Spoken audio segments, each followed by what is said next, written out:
great question here from Lisa, and it's all about list building. The question came in on my Facebook page, and Lisa says, what are some specific ways to build your list? She also asked some other questions, such as how about sending weekly blog posts? What are good ways to approach what you actually send to your list, content ideas, etc., and how to present it, and ways to monetize without overselling. All very good questions. So we'll start with the top different ways to build your list. Obviously, there are a variety of ways to build your mailing list. You can do a blog broadcast and allow people to subscribe to your blog. So this is basically free content. They subscribe to it because they really like what you have to say.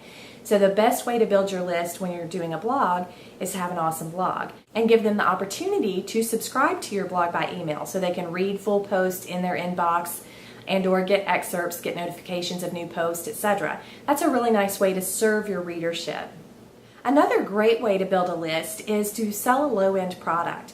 And we're talking, a short report or something very inexpensive, something highly relevant to your niche that almost everyone in your market would definitely need or want.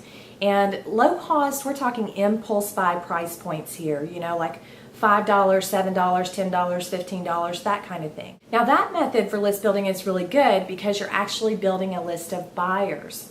And so you're building a list of people who have a PayPal account and don't mind to use it. So that's a great way. Another thing, if you're an affiliate marketer, let's say for example, and you are selling physical products on your blog or on your website, or you're recommending or promoting them, then a gift certificate is a good opt-in incentive because you're appealing to shoppers, you're appealing to actual buyers. So if you have, let's say, sign up to get the latest, coupon codes or gift certificates, or sign up to learn about the latest deals, or something to that effect, that's going to appeal specifically to the buyers, which are the exact people you want on your mailing list. Obviously, there's other ways to build your list too. One of the most popular ways is to offer an opt-in incentive.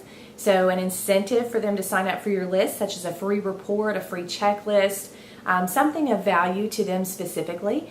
And this can be any kind of thing. If you're into physical products, then you might do a comparison chart. Would be a great opt-in incentive to get people on your list so that they can easily compare between different types of products to determine which one is the best one for them. If you're in an informational niche, then giving them, a checklist or a tip sheet or a how-to tutorial, something to that effect, is a really great way to get people onto your list. The next question is really important too, because Lisa was asking about what to send your list as far as content ideas. And this needs to be highly relevant to why they subscribed in the first place. So if someone subscribed because they want to hear about the latest discounts or coupon codes or specials or deals or what have you, then your content needs to revolve around that in order to keep them engaged and in order to be relevant to, like I said, the reason they signed up for your list in the first place.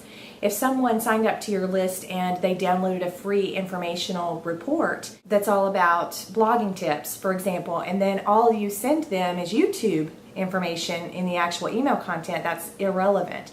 Obviously, you can do some mix and match and you can make things relevant. You can do creative tie-ins and things like that. But when it comes to what to send your list, always go back to the starting point of why they subscribed in the first place and stay relevant to that.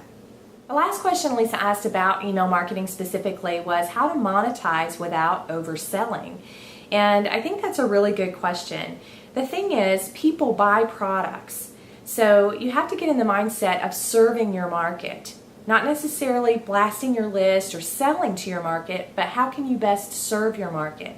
So if they want to buy products and you're avoiding selling, you're actually doing a disservice to your market. So we go back again and say, for example, it's a collectibles niche and people signed up to your list to hear about the latest collectibles or what have you. If you're not sending those to them with a link to where they can buy them, where the best place to buy them online, things like that, price comparisons, etc., that's actually serving your market. That's not just selling.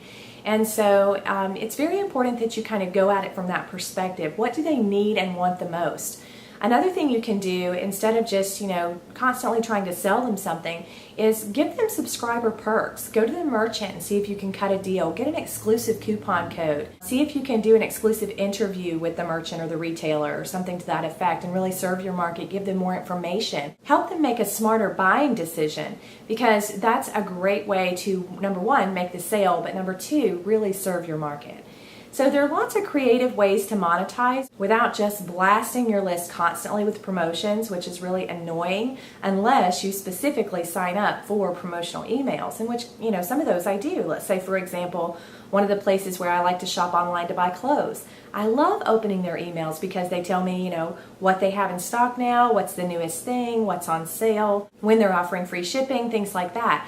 I actually like that. I want them to sell to me because I want to buy their products. So I would actually be pretty annoyed if I signed up for their list and they did not tell me they were having a web-only special, or they did not tell me that they were having free shipping day or something to that effect.